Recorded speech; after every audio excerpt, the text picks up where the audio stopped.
Subject ई 309 chapter 4 circuit breaker. इस lecture में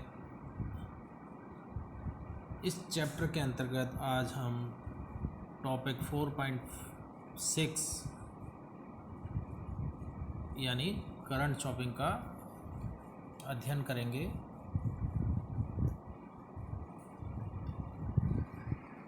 तो सबसे पहले हम जान लेते हैं कि करंट चॉपिंग क्या है।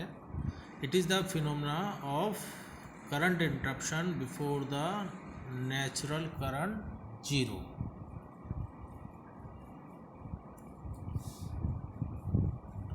तो current chopping in circuit breaker is defined as phenomena in which current is forcibly interrupted before natural current zero. The current chopping is mainly observed in vacuum circuit breaker and air blast circuit breaker.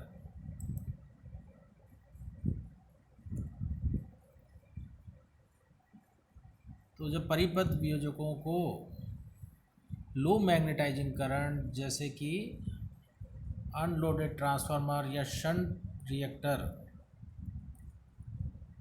की magnetising धारा को interrupt करना होता है तो arc शमन अचानक धारा शून्य स्थिति से पूर्व ही हो जाता है। इस प्रकार धारा शून्य स्थिति से पूर्व ही आर्क शमन को धारा चॉपिंग कहते हैं। यहाँ पर ये ऐसा इसलिए होता है क्योंकि ब्रेकर केवल मैग्नेटाइजिंग धारा को ही इंटरप्ट कर रहा है, जो कि पूर्ण लोड धारा या फॉल्ट धारा या दोष धारा की तुलना में बहुत कम है। चूँकि ब्रेकर की आर्क शमन की जो क्षमता है या ब्रेकर में जो आर्क शमन की जो क्षमता है वो काफ़ी हाई होती है या अधिक होती है, इसलिए जो ये लो मैग्नेटाइजिंग करंट है नेचुरल करंट जीरो पोजीशन से पहले ही इंटरप्ट हो जाती है। ये जो घटना है तीव्र परिचालन वाले परिपथ वियोजक जैसे कि air blast circuit breaker and vacuum circuit breakers में देखी जा सकती है। करंट चॉपिंग की घटना को समझने के लिए मान लीजिए यहाँ पर चित्र में एक शंट रिएक्टर चित्रानुसार दिखाया गया है। इस चित्र में L शंट रिएक्टर का inductance, C capacitance of winding और R रिएक्टर के एडी करंट लॉस को व्यक्त कर रहा है। इस चित्र में जो सर्किट ब्रेकर दिखाया गया है वह एयर ब्लास्ट सर्किट ब्रेकर है।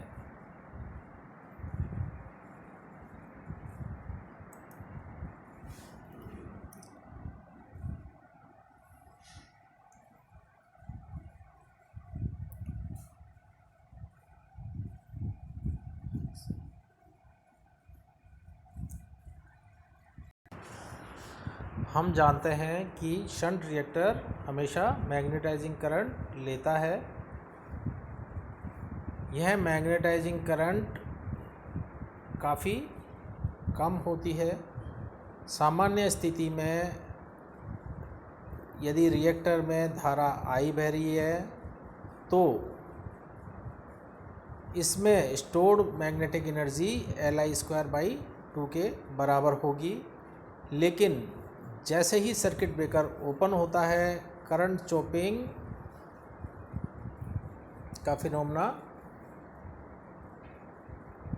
यहाँ पे दिखाई देता है।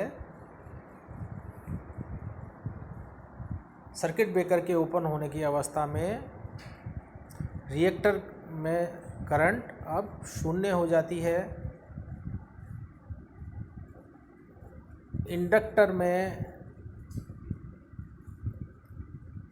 धारा के सडन ड्रॉप के कारण फैराडे लॉ के अनुसार हाई वोल्टेज डेवलप हो जाता है, जिससे कैपेसिटर के अक्रॉस भी वोल्टेज में वृद्धि होती है।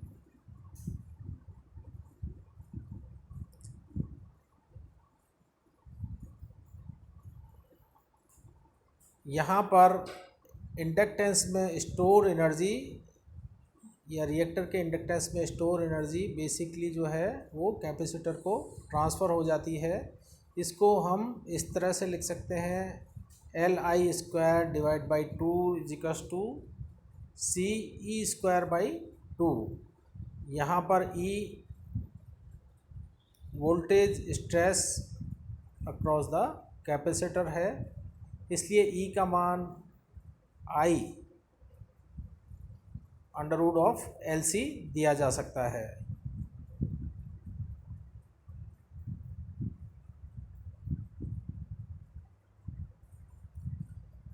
करंट चॉपिंग के दौरान यह कैपेसिटर के अक्रॉस उत्पन्न होने वाला प्रोस्पेक्टिव वोल्टेज है।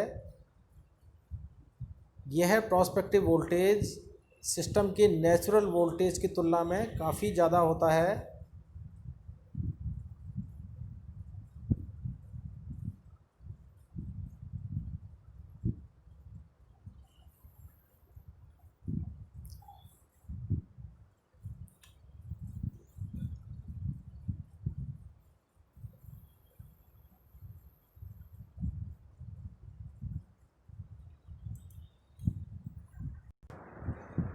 इस वोल्टेज के कारण धारा चॉपिंग के दौरान या करंट चॉपिंग के दौरान शंट रिएक्टर पर हाई वोल्टेज स्ट्रेस उत्पन्न होगा।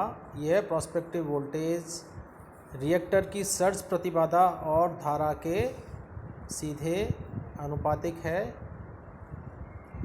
यह प्रोस्पेक्टिव वोल्टेज सर्किट ब्रेकर के संपर्कों के मध्य पुनः आघात या रीस्ट्राइक या वोल्टेज रीस्ट्राइक करता है। This is the prospective voltage across the capacitor during current chopping. We may notice that this prospective voltage is above the natural voltage of system. This means that there will be a high voltage stress on shunt reactor during current chopping. This prospective voltage V is directly proportional to value of current chopped and surge impedance of reactor.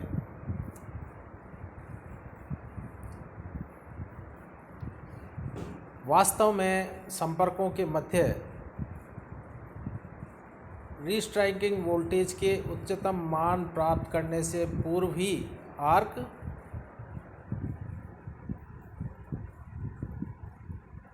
पुनः उत्पन्न हो जाती है, जिससे पुनः आघात वोल्टता का उच्चतम मान प्राप्त नहीं होता। अतः सर्किट ब्रेकरों में डीमैग्नेटाइजिंग फोर्सेस पुनः सक्रिय हो जाते हैं और धारा पुनः चॉप कर दी जाती है। इस तरह से लगातार करंट चॉपिंग के साथ अंततः धारा शून्य स्थिति पर स्थायी रूप से आर्क शमन हो जाता है।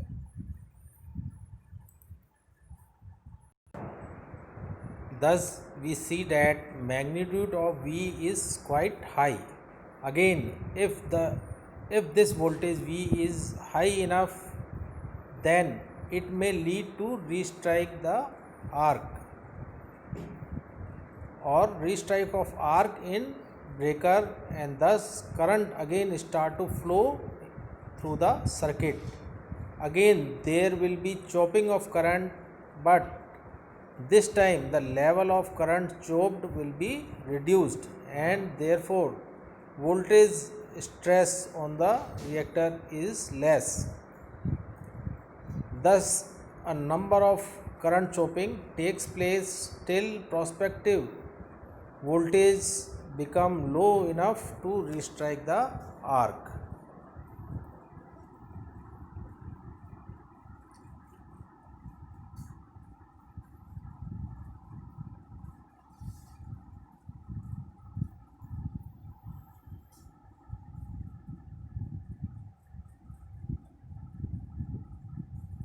इस चित्र में हम देख सकते हैं कि प्रत्येक करंट चॉपिंग के पश्चात जो करंट का जो मैग्नीट्यूड है वो लगातार घटता जा रहा है।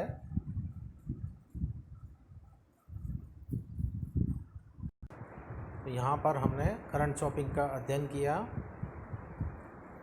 करंट चॉपिंग में धारा शून्य की स्थिति से पूर्व ही आर्क शमन हो जाता है।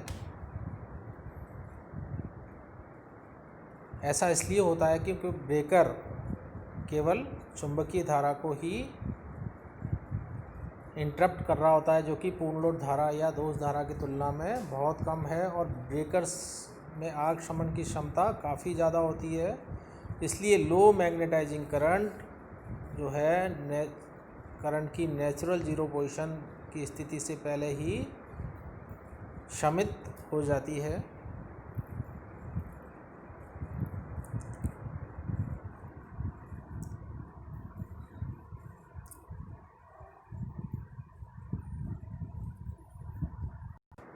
जब सर्किट ब्रेकर को खोला जाता है तो इंडक्टेंस में स्टोर्ड इलेक्ट्रोमैग्नेटिक एनर्जी है वो ½ Li² के बराबर होती है।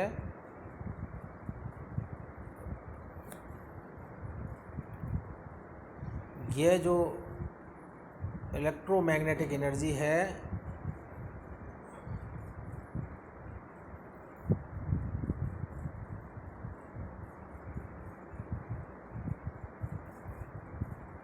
वो इलेक्ट्रोस्टैटिक एनर्जी या ½CV² में कन्वर्ट हो जाती है, और एक हाई वोल्टेज E बराबर L√LC के बराबर उत्पन्न करती है।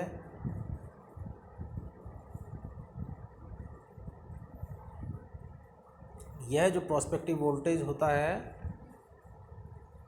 वो गैप के अंदर गेन की गई डाइलेक्ट्रिक स्ट्रेंथ की तुलना में काफ़ी ज़्यादा होता है। इसलिए ब्रेकर जो है वो रीस्ट्राइक करता है and again the current is choked.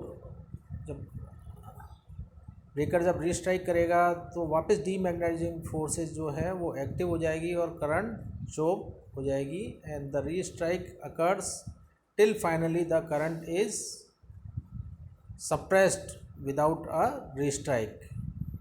तो यहाँ पे हमने देखा it is quite possible that the prospective value of voltage given by E = I√L/C is quite high as compared to the dielectric strength gained by the gap. So the breaker restrikes and again the current is choked, and restriking occurs till finally the current is suppressed without a restrike.